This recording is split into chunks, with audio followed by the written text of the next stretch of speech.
Welcome to our channel. We are Sophie and Philippe, two professional chefs and regenerative farmers. Currently, we are setting up our second regenerative farm in Portugal. On this channel, we take you along on the farm's development and we show you how we grow, cook and preserve nutrient-dense, regeneratively grown food. In a time where the food we're eating is literally killing us, the most powerful and impactful action one could take is to consume clean and delicious food. Let's grow it, let's cook it, let's do it. Hi folks, welcome back. In today's episode I'm going to show you the experiment, its result, and of course I'm going to take you onto the homestead and show you what we've done. We've had some great farm development happening in our garden. We'll show you the tunnel and the seedlings and much more to come. So I hope that you guys enjoy. Last week we direct seeded quite a lot of things in the garden and Philippe, to do so, had to clean some beds. When he went to bring over some kale to the sheep, he found this little bundle of joy. This ewe is our largest specimen and so far has only birthed males with us. She also only has one lamb each time, which is surprising due to her size. Even after giving birth, she still looks pregnant. Philippe took the lamb and separated her from the herd for the first day. This way the ewe and the lamb can relax without any interference and the lamb can drink a lot of the colostrum, the first batch of milk, which is full of important nutrients and immune boosters. This lamb looked particularly small, so it is extra important.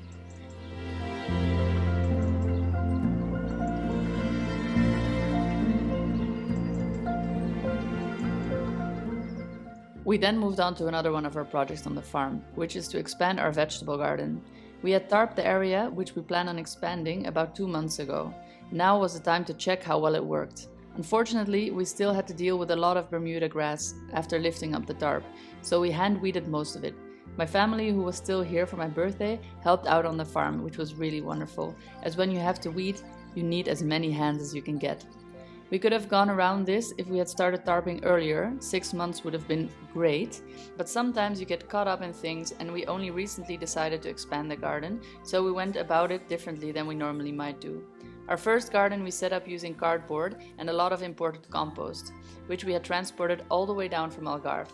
But the quality of that compost was not as high as we were used to, so for this extension we decided to go with our own made compost and take our chances without the cardboard. This will mean we will need to be way more diligent in our weed management in the early stages of this garden, making sure we take out any weeds as soon as we see them, which is cultivating rather than weeding. That way we are preventing a hostile takeover by Bermuda grass. Under the tarp we also encountered a very strong and proud looking toad who obviously was offended we disturbed his shelter. Sorry, toad.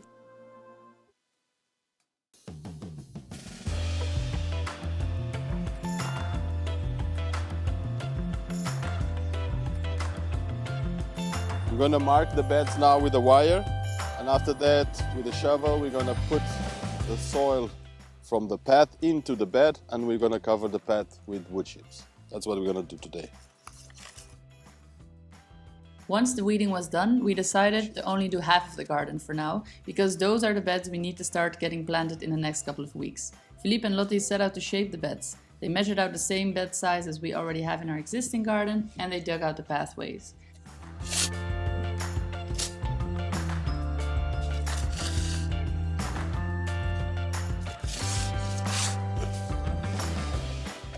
The pathways were covered in wood chips. This prevents weeds from growing there and it also helps it to stay nice and solid when it gets rainy, making your garden accessible all year round. Philippe then sifted a lot of our own homemade compost, which was physically quite labor intensive, but made much easier by this olive sifting gadget we have. Normally this tool is used to sift out leaves during your olive harvest. It is a great and unexpected tool to use for multiple things. The beds were covered with about ½ inch of compost each and raked into beautiful new beds. And ta-da! This is the result. Half of our new garden is done. We will still need to do the rest and add some more wood chips here and there, so it's not completely done, but we are ready for some potatoes to be in there one of these days.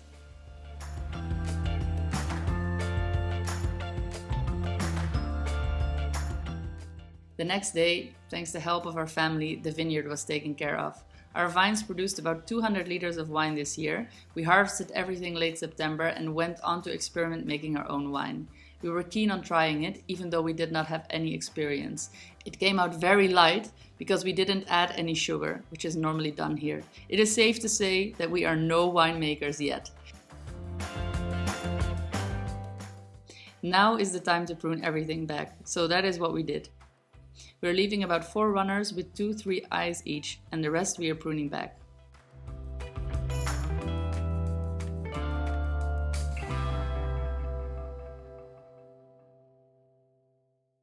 The cuttings were all collected on a big pile and probably will be burned. The ashes we plan on giving back to the vines, as chipping everything with our wood chipper would cost a lot of diesel, and for the amount of output it will create, doesn't really make a lot of sense. It looks like the job was a satisfying one, and these 2 lovebirds made their way back to the house.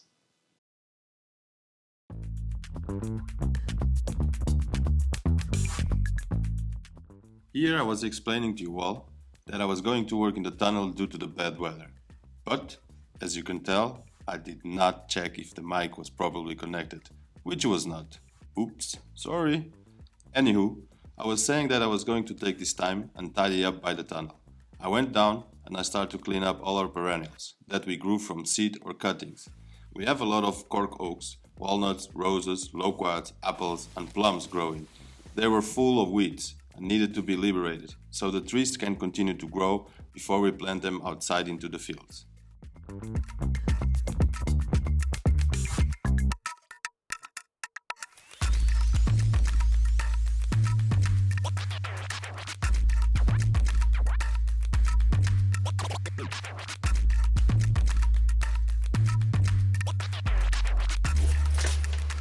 Smile, Joe!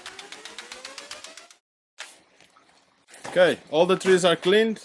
I took all the weeds, I took all the dead trees. I transplanted these walnut trees that I had mob seeded last year in the bucket full of sand.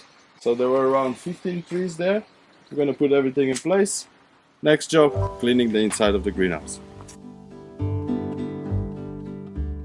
Dirt, dirt, dirt.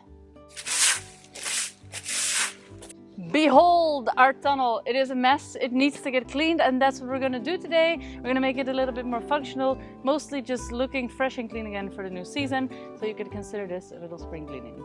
Let's clean.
Okay folks, it's clean.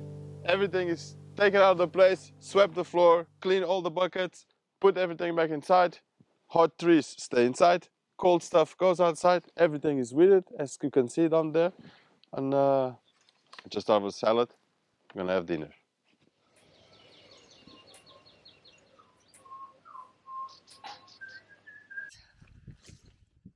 So in one of the shorts that I made this week, I talked about our little swamp romance, and this is the swamp right here.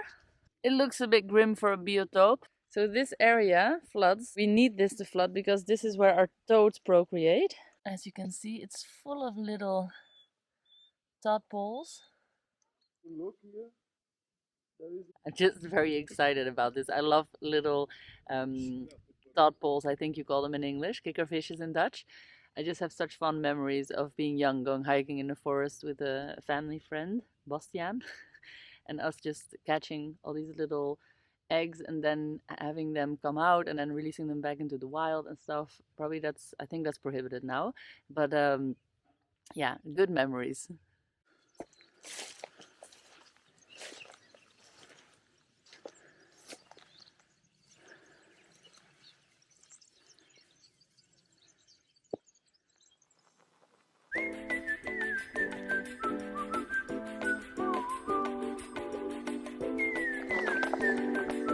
Well, it's nice and hot here, and a lot of things came up. Look at this. Yeah, here it's also all looking very good. All right, everything is looking great. We're 2 weeks in right now. Everything has popped up except for our jindungu pepper, which we're just going to give it a little bit more time. And some of the vegetables had a bit of a spotty germination rate. For instance, the fennel, there's quite a lot of holes in there, so we will be seeding a little more. What did really well is our cabbages, so all our kohlrabis and our white cabbage. Also the beetroots came up great.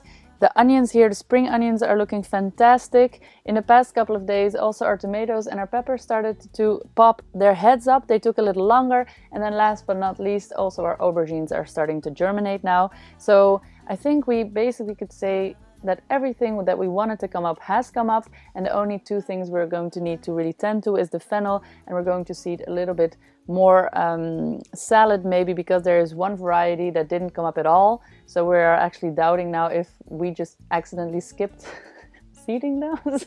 Probably that's what happened. So we'll be replanting those or reseeding those.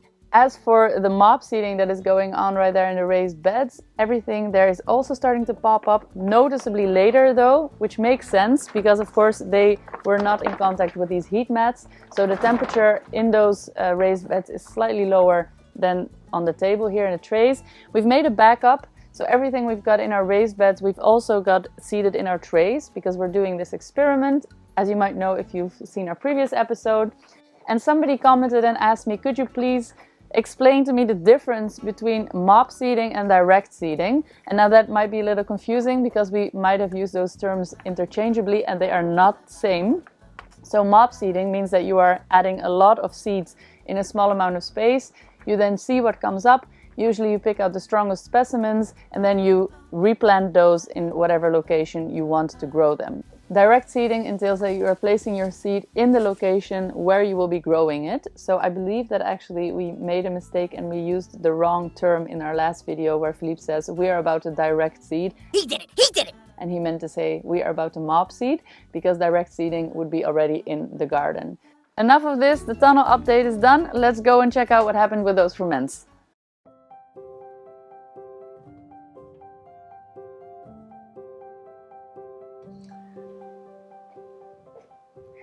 They turned out great. So in total, they have fermented now for 5 days.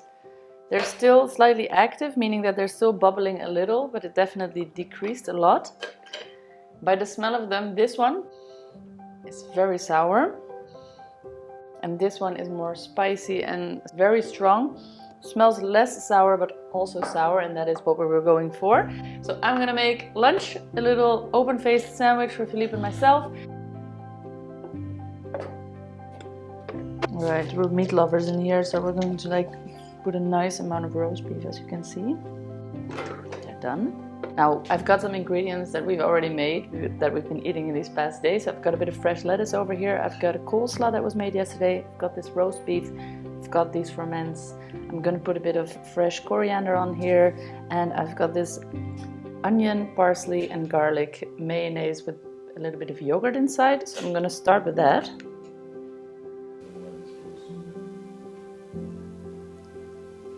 Me neither.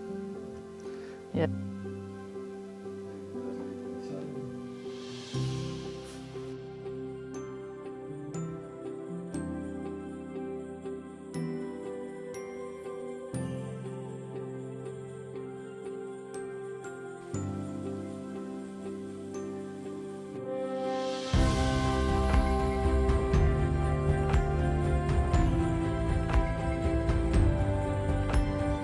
Last but not least, a little bit of salt for that roast beef.